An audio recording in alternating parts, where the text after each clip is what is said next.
இந்த பகுதியில் வசிக்கிற எங்களுக்கு அருமையான சகோதர சகோதரிகளுக்கு ஆண்டவராகிய இயேசு கிறிஸ்துவின் நாமத்தினாலே எங்கள் புனித வெள்ளி மற்றும் ஈஸ்டர் தின நல்வாழ்த்துக்களை தெரிவித்துக் கொள்கிறோம். ఈ ప్రాంతంలో నివాసం చేస్తున్న నాకు ప్రియమైన సహోదరి సహోదరులకు ఈ మంచి శుక్రవారం దినము మళ్ళీ ఈస్టర్ దినము శుభాకాంక్షలు మేము తెలియజేస్తున్నాం. இங்கே இந்த காலை வேளையில கூட உங்கள் மத்தியிலே இது நான் அந்த பாடல் பாடிக்கொண்டு வரும்போது கிறிஸ்தவர்களுக்காக சொல்ல வருகிறார் என்று நீங்கள் நினைக்கலாம். ఒకవేళ మీరు అనుకోవచ్చు ఇలాగ మేము పాటలు పాడుతూ మీ మధ్య వచ్చినప్పుడు క్రైస్తవులు కొరకు ఏదో చెప్పడానికి వచ్చినారని ఒకవేళ తలంచవచ్చు. எங்களுக்கு அருமையான சகோதர சகோதரே, நாங்கள் இந்த கிறிஸ்துவை அறிந்து கொண்டது போல இந்த கிறிஸ்துவ மூலியமாக நான் எங்களுடைய வாழ்க்கையில பெற்றுக்கொண்ட சந்தோஷம், சமாதானம், அந்த நித்திய ஜீவன் அதை நீங்கள் பெற்றுக்கொள்வதற்காகவும் உங்கள் மத்தியிலே நாங்கள் இந்த நேரத்தில் அறிவித்து வந்திருக்கிறோம். మేము ఈ క్రైస్తవం ద్వారా మేము పొందుకున్న మా జీవితంలో ఏదైతే పొందుకున్నామో, ఏ కార్యమైతే పొందుకున్నామో అది మీ మధ్య చెప్పేదానికి మీ మధ్య మేము వచ్చి ఉన్నాం. இதோ ஆண்டவராகிய இயேசு கிறிஸ்துவானவர் 2024 ஆண்டுகளுக்கு முன்பாக இந்த உலகத்திலே மனுஷ அவதாரத்தை எடுத்து இங்கே மரித்து அங்கே பிற்பாடு 3ஆம் நாள் உயிர்த்து வந்து பரத்துக்கு போனார். చూడండి, ప్రభు యేసు క్రీస్తు ఆ దేవాతి దేవుడు ఈ లోకంలో జన్మించి ఆయన మరణించి ఆయన భూస్థాపన చేయబడి 3వ దినము పునరుద్ధానై సజీవుగా లేచి పరలోకానికి వెళ్ళి ఉన్నాడు. இந்த ஆண்டவராகிய இயேசு கிறிஸ்து ஏன் இந்த உலகத்துக்கு வர வேண்டும், ஏன் மரிக்க வேண்டும், பிற்பாடு ஏன் உயிர் தெழுந்து போக வேண்டும்? ప్రియులారా, ఈ ప్రభువైన యేసు క్రీస్తు ఎందుకు ఈ లోకంలో జన్మించాలి, ఎందుకు ఆయన మరణించాలి, ఎందుకు ఆయన మరలా తిరిగి లేచి పరలోకానికి వెళ్ళాలి? இந்த ஆண்டவர் இயேசு கிறிஸ்து மரித்தது எதற்காக, அது நமக்காக என்ன நன்மையாக இருக்கிறது என்று சொல்லி இந்த நேரத்தில் நாம் மக்கள் அறிவிக்க வந்திருக்கிறோம். ప్రభువైన యేసు క్రీస్తు మరణించిన ద్వారా మన జీవితంలో ఏ మేలైన కార్యం మనం పొందుకుంటున్నాం అనే కార్యాన్ని గురించి చెప్పేదానికి వచ్చి ఉన్నాం.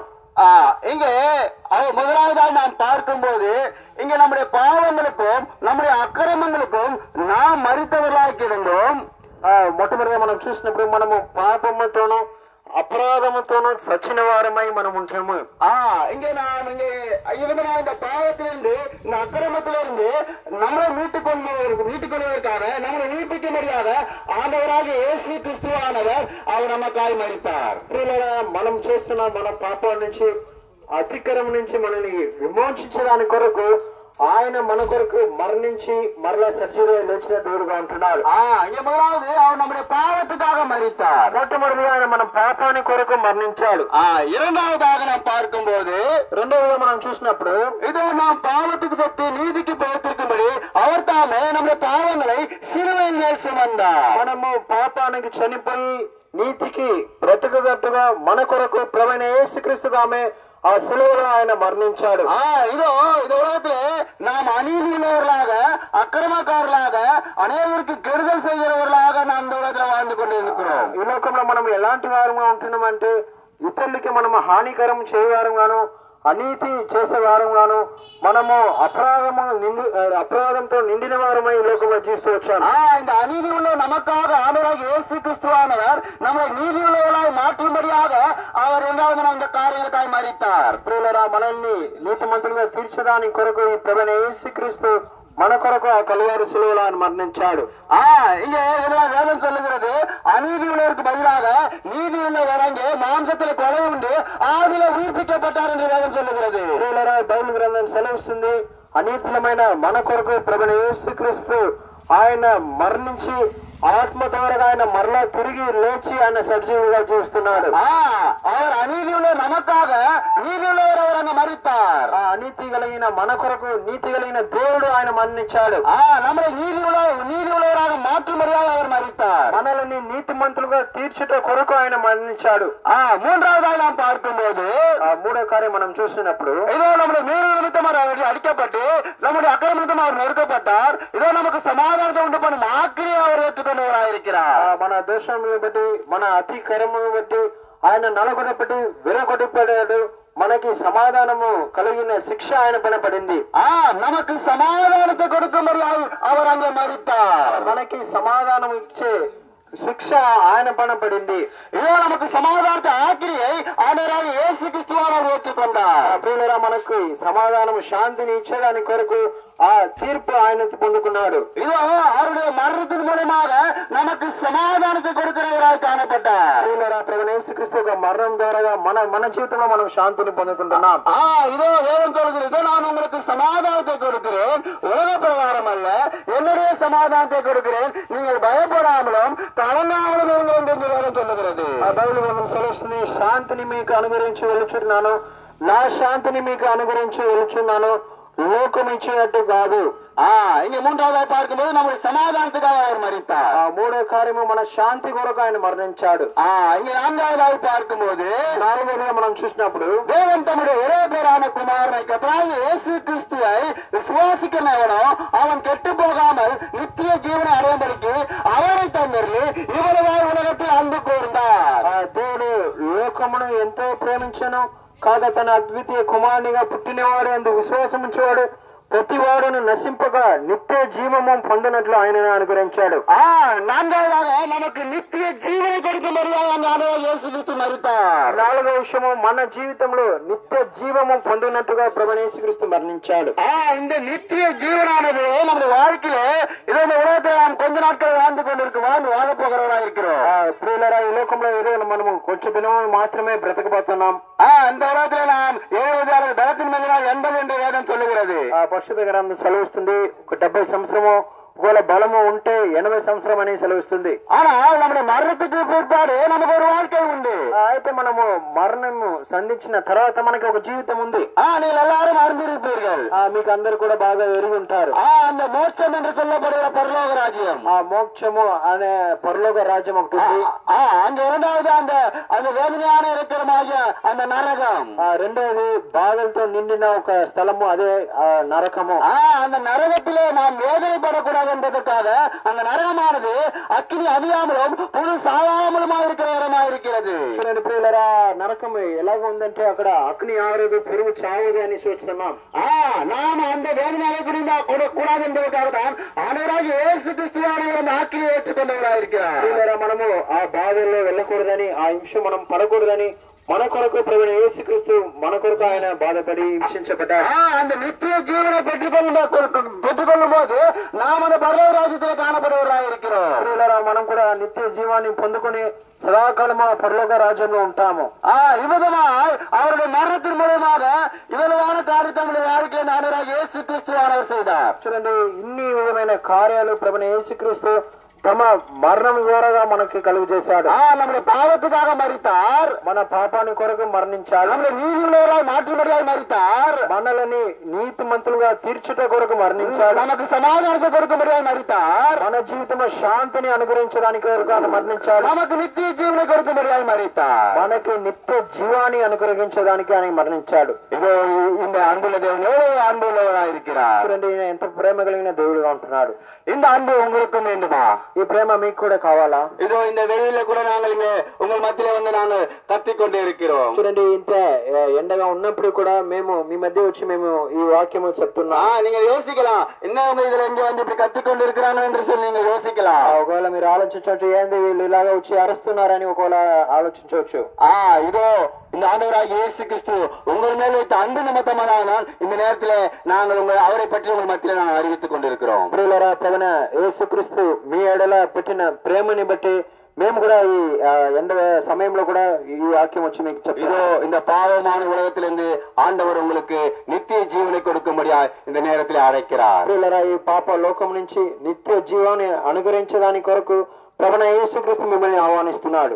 இதோ நீங்கள் எந்த நிலைமையில காணப்பட்டாலும் சரி, మీరు ఏ పరిస్థితుల్లో ఉన్నప్పటికీ కూడా సరే, தேவன் அங்கே நீங்கள் எந்த நிலைமையில இருந்தாலும் ஆண்டவராகிய இயேசு கிறிஸ்து உங்களை ஏற்றுக்கொள்கிறவராக இருக்கிறார். ఏ పరిస్థితుల్లో మీరు వెళ్ళినప్పుడు కూడా ప్రభువైన యేసుక్రీస్తు మిమ్మల్ని అంగీకరిస్తున్నాడు. இதோ உங்களுக்கு முன்பாக பேசிக் கொண்டிருக்கிற நானும் கூட ஒரு காலத்துல இந்த தேவனை அறியாத போது அநேக பாவங்கள், அக்கிரமங்கள், அசுத்தங்கள், அநேக காரியங்களை ஜீவித்தவனாக இருந்தேன். చూడండి ప్రియులారా, మాట్లాడుతున్న నా జీవితంలో కూడా ఈ దేవుణ్ణి ఎరగక ముందు నా జీవితంలో ఎన్నో విధమైన పాప కార్యాలు, అతికరమైన కార్యాలు, ఎన్నో విధమైన కార్యాలు నా జీవితంలో ఉన్నది.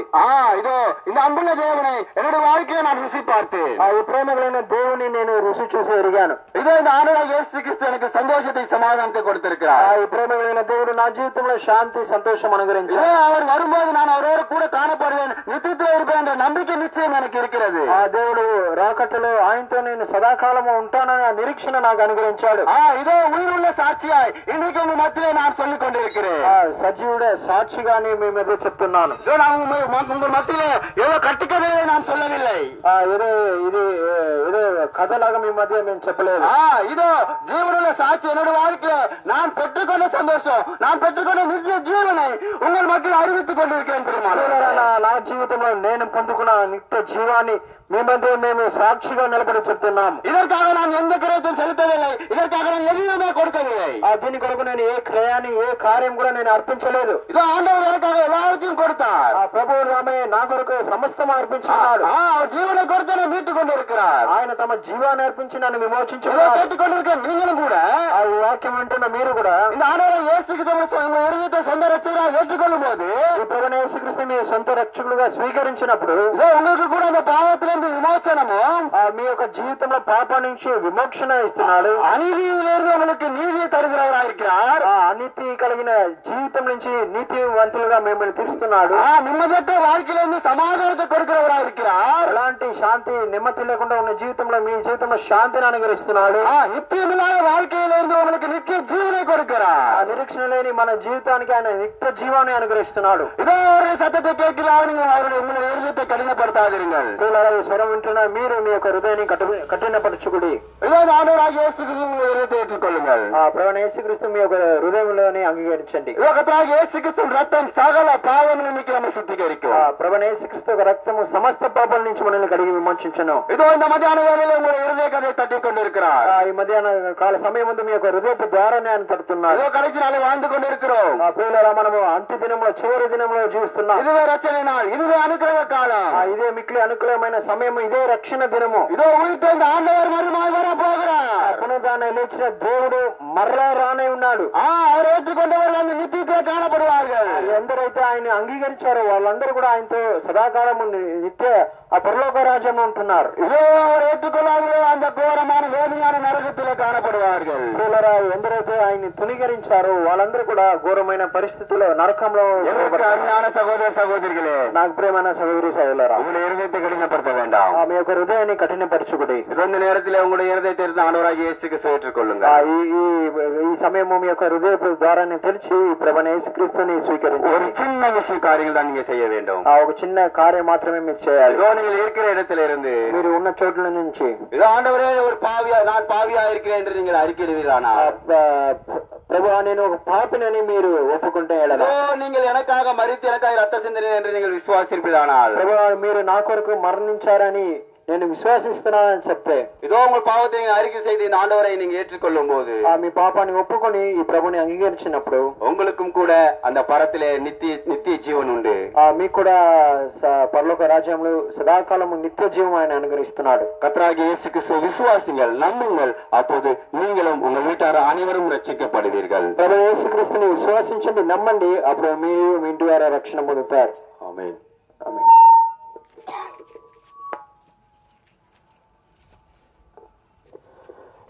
వారులారా, మీరు ఇంకా ఎక్కువగా దేవుని గురించి తెలుసుకొని ఆశపడినట్లయితే మా యొక్క అడ్రస్ చెప్తున్నాం, గమనించండి. హెబ్రోను ప్రార్థనా మందిరము, డాక్టర్ సత్యనారాయణ గారి హాస్పిటల్ ఎదురుగా ఉంటుంది, చెరుకుపల్లి. ప్రతి ఆదివారం ఉదయం 9 గంటలకు దైవారాధన కార్యక్రమం జరుగుతోంది. సోమవారం నుంచి మళ్ళీ తిరిగి ఆదివారం వరకు సంఘ కూడికలు ఉంటాయి. మీరు వచ్చినట్లయితే ప్రభువైన యేసు క్రీస్తు వారు ఇచ్చేటువంటి శ్రేష్టమైన ఆశీర్వాదాలు స్వతంత్రించుకోగలుగుతారు. మీ ప్రాంతాన్ని విడిచి వెళ్ళక ముందు మీ కొరకై ప్రార్థన చేస్తాం అన్న.